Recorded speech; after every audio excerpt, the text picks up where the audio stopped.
What is up, guys? Scott Tannic One here again, back with a bit of a different kind of video for you guys today. I'm going to be introducing a new series with this video, and I'm going to call it Out of My Wheelhouse. This is stuff that it's in my collection that not a lot of people, especially like those of you who watch my channel, would think that I would be listening to, but it's all music I love. Bit of a tangent before we get into said albums that I'm going to talk about today. I want to talk about the Rock and Roll Hall of Fame for like a very, very short, tiny bit of time.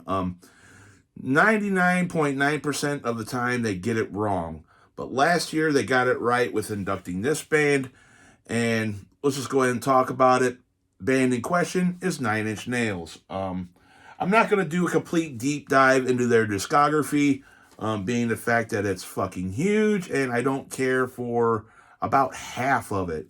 But the first 4 releases by Nine Inch Nails, like the first 3 albums and the 1 EP, are just some of the best industrial metal or music that honestly has ever existed. I love these 4 albums, or 3 albums in an EP, so much, man. Reminds me of a really special time in my life. I grew up, I was born in 77, so I grew up throughout the 90s and, saw all the shit that went down. The Rodney King stuff, the OJ trial, all that, man. Was a teenager throughout the entirety of the 90s. Actually was a young adult like towards the end of the 90s, and that's kind of when I got into Nine Inch Nails. It started with the second EP, Broken, which is this fucking phenomenal album. This is where I started with Nine Inch Nails. This is the first thing I ever heard by them. I went into the store one day, the record store that was close to my house, which, man, I've told a few stories about that record store, but they were like fucking insanely overpriced. In fact, it was like, the one record store in the middle of a fucking hillbilly Missouri town. Anyway, I picked up this because the guy at the counter was like, this is amazing, it's totally different, and I was listening to a lot of like glam and thrash metal at the time. So I checked this out, and man, this shit fucking blew me away the first time I heard it. When I heard Wish and the intro Opinion, I was like, what the hell is this, man? Fucking amazing album, or it's considered an EP. I consider it an album, man. It's about a full length's worth of material. There's 8 tracks, 6 that are listed, 2 that are hidden, bonus tracks that are covers. But yeah, man, Last, fucking Happiness and Slavery, Gave Up. Amazing, amazing shit. And interestingly enough, this was recorded along with the Downward Spiral, were recorded in the house that Sharon Tate was murdered in by, like, the Manson family. But that's a whole nother story. You can look that up. There's actually a pretty good story about it where Trent kind of meets up with Sharon Tate's sister and whatnot. You can look it up on YouTube. Anyway, yeah, man, this is where it started. This is not my favorite Nine Inch Nails material. This kind of steps outside of the trope of the first that you ever heard is your favorite. But yeah, man, Nine Inch Nails, Broken, industrial metal classic. If you don't have this in your collection, I highly recommend you do so. Give it a second listen. Fucking amazing shit. Moving along to the first offering by Nine Inch Nails, Pretty Hate Machine. This is a classic fucking album, man. This is like some of the best 80s music ever. If you want like really good like synthy 80s, just melody driven fucking rock, because I don't really consider Nine Inch Nails a metal band. I consider them a rock band. I mean, they're considered an industrial band, I guess, but I consider them more of a rock band.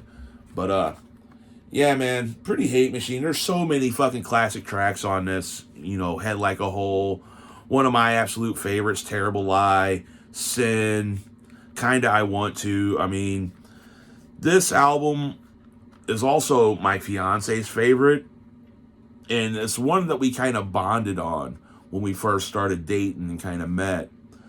This one and one that I may cover in a later episode of this series. But back to this. Pretty Hate Machine is fucking great, man. It's a little primitive. It's definitely an 80s album, but it's good, man. It's just completely different than most of the stuff that I listen to. And when I discovered this album, was kind of like I listened to Broken and I just kind of went back to like my normal Metallica and Slayer and shit. And then a buddy of mine who was really into this band was like, dude, you got to hear Pretty Hate Machine. And I, hanging out at his house, smoked a couple J's, and we fucking rocked this shit, man. And I was hooked. I started buying up whatever I could. And yeah, man, Pretty Hate Machine, fucking classic album. A must own, I think. And then we get to my absolute favorite shit in Nine Inch Nails' discography, man. And this is, I know it's a very cliche thing to say that this is your favorite Nine Inch Nails album, but I'll get into why this is mine. And that is the fucking Downward Spiral, man. This album is some of the darkest, just most introspective, self-loathing, just hateful fucking music that's ever been accepted by the mainstream, in my opinion. Trent was in a fucking crazy state of mind with the concept on this album. Yes, it is a concept album. So is the next one, but the concept that's going on the Downward Spiral is just like the craziest roller coaster ride like ever, man. You start off with like Mr. Self-Destruct, and it's kind of introducing you to the story's main character as like his stage persona, I'm gonna guess, because this screams Pink Floyd to the Wall. It screams that, but in a way darker and self-loathing, just a total self-hatred kind of overtone, depressive. This is the darkest piece of art that I think came out of the 90s.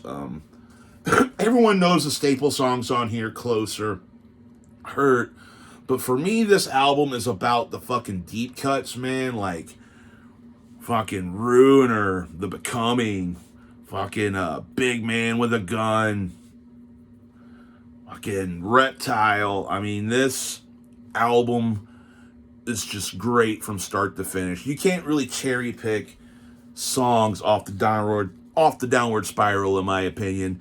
This album really needs to be listened to as a whole, and if you don't have this in your collection, I don't know where you were in the 90s. I think everyone has this album. It's an actual first press, too, from 96, with the little skinny mini fucking jewel case and the lyric sheet, like the lyric book. But anyway, man, awesome fucking shit.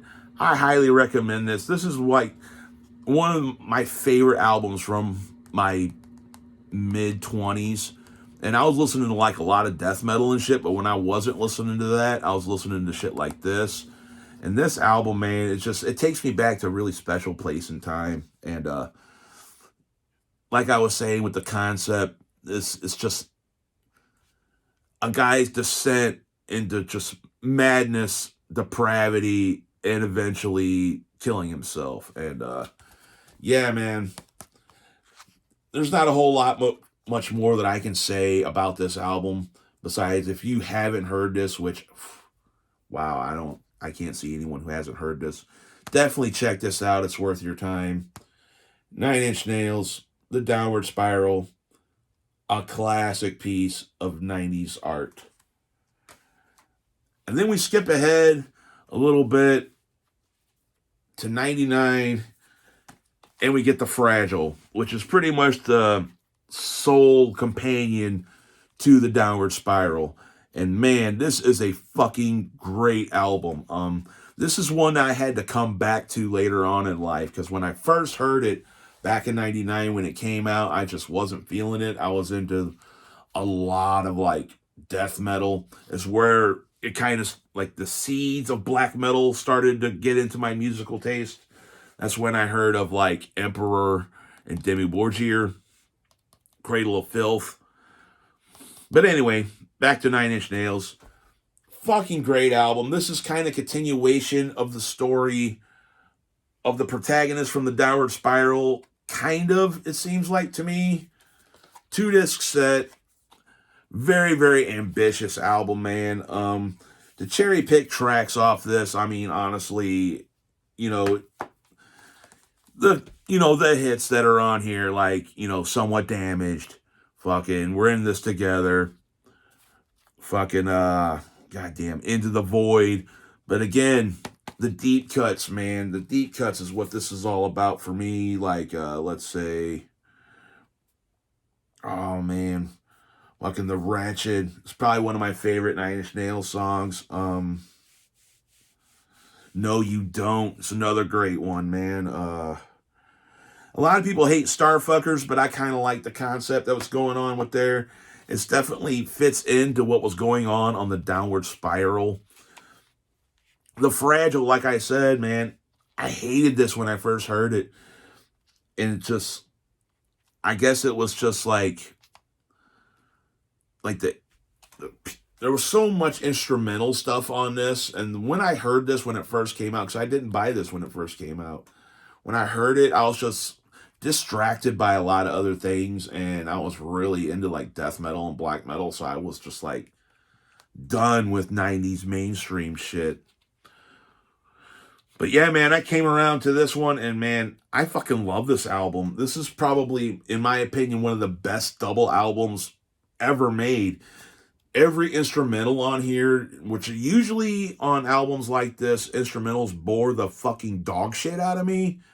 But not on this, man, because it kind of like sets the tone for the narrative that's going on. And the main thing I love to say, or like to say about Trent Reznor as an artist is, man, he has some of the most introspective lyrics. It's like the dude has a gateway into his own soul and psyche and just really hates what he sees and just has no problems with just putting that out there for everyone to know. It's just, if his lyrics are true to his like image of himself, goddamn, I don't see how this dude hasn't killed himself, because that's the thing about Nine Inch Nails that I like so much, is that it's got like this whole really introspective, self-loathing feel to it. It's like looking at your own problems and judging yourself. All of this early stuff, anyway, feels like that to me. And everyone goes through a period in their life where they doubt themselves or looking at their flaws and judge themselves. And this is like the perfect soundtrack to that. And that's why this band holds such a special place for me, is because of stuff like that. This is like the one band that I listen to that makes me think about life, makes me think about the direction things are going, the direction the country's going, the direction my life, the direction that my life is going, the direction of lives of others that I know is going. This band kind of makes me think about that shit for some fucking weird ass reason. Most of the time I go to music for escapism, but when I have those moments where I just want to kind of like think about shit, I listen to Nine Inch Nails to do it, and it's fucking weird, man. But yeah, man, enough about that weird rant that I just went on there. Nine Inch Nails, the fucking Fragile, man. If you check out any of this stuff, if you haven't heard any of it, check out the Fragile, man. It's a good way to get wet with the sound of Nine Inch Nails is with this album. This one or the Downward Spiral. I think everyone's heard the Downward Spiral, but a lot of people overlooked this one. And yeah, man, enough said. The Fragile, one of the best double albums ever made, hands down. And I'm going to go ahead and throw one more in here, because I love this album too, man. And that is With Teeth. With Teeth, man, this is kind of like the return to rock form for Trent. after the whole crazy double album that was the Fragile and the Downward Spiral and all the commercial success, he kind of wanted to get back to like a basic rock feel, and that's what you got on With Teeth, man. And there's a lot of great tracks on here, and you know, a lot of them are really big hits for good reasons, like Only and fucking, God damn it, it's right on the tip of my tongue, The Hand That Feeds. How the fuck can I forget that one? Fucking. But again, the deep cuts on this, man, like Getting Smaller, Every Day Is Exactly the Same, fucking, God damn it, With Teeth, Beside You in Time. I mean, this is a really good, just like mid-2000s, just rock album, man. I don't really this, I mean, it still has the industrial tinges that like the Fragile and the Downward Spiral had, but not to the extent. This is more of like a stripped, bare bones rock album. And man, I love this shit. This one is another one. When it came out, I was just into different shit, and I had to come back to it. And when I come back to it, I was like, this is a perfect successor to the Fragile. Because that's like my favorite era of Nine Inch Nails, is those first 4 releases. I mean, he didn't, honestly, in all his modern stuff, has never topped the feel or matched the vision that he had going on on those first 4 releases in all of his modern stuff. But this is the exception, man. Check it out if you haven't. An underrated classic, With Teeth. Awesome shit. And that's it for this video, guys. Let me know down in the comments what you think of this band, these albums, this series. And yeah, man, let's get a discussion going. Until next time, you guys, I will do another episode of this more than likely, so stay tuned for that. But until next time, guys, see you in the next video.